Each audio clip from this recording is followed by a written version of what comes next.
Gusto ninyong malaman, si Sheila May ang kontakin ninyo at siya ang may hawak ng budget ng pera ni John A. Grabe guys, no, talagang, nako, hindi pa rin, wala pa rin ka alma-alma, o mga wala pa rin katigil-tigil yung issue kay Erica, at pilit talagang nilalabas ang mga katotohanan kung ano ang tunay na kulay ni Erica. So, grabe guys, hindi ako makapaniwala sa nalaman ko, no? So, ito palang magkapatid na itong si Erica at ang kanyang ate ay tila may milagro di umano na ginagawa ayon sa kanilang tita. At kita naman po natin sa intro na ito, mga Mima, no? So, nako, di talaga ako makapaniwala, Mima.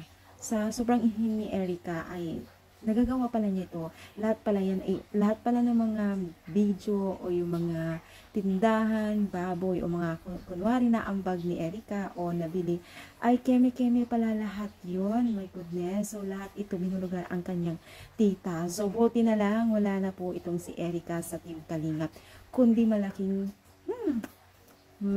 issue ito talaga.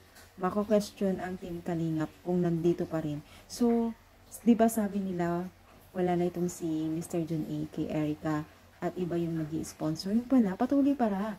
Yung talagang itong tita ni Erica ay talagang sumabog. Hindi na talaga niya natiis kasi dahil nga po sa kanyang mga magulang o lola ni Erica at lolo niya na tila hindi po maganda ang kanilang trato sa kanilang mga grandfather and grandmother, ay hindi nakatiis po dito ang kanyang at tita na ibulgar, no? So, kumbaga, kung hindi pa titigil ay talaga isasabihin ano yung tunay na kulay ni Erica. Kumbaga, patikim pa lang ito itong video ng kanyang tita. So, grabe talaga mga Mima. So, parang, hindi pala talaga maayos, no? So, anong masasabi dito sa ating malaman? I-comment lang dito sa baba at balik po ang ating video.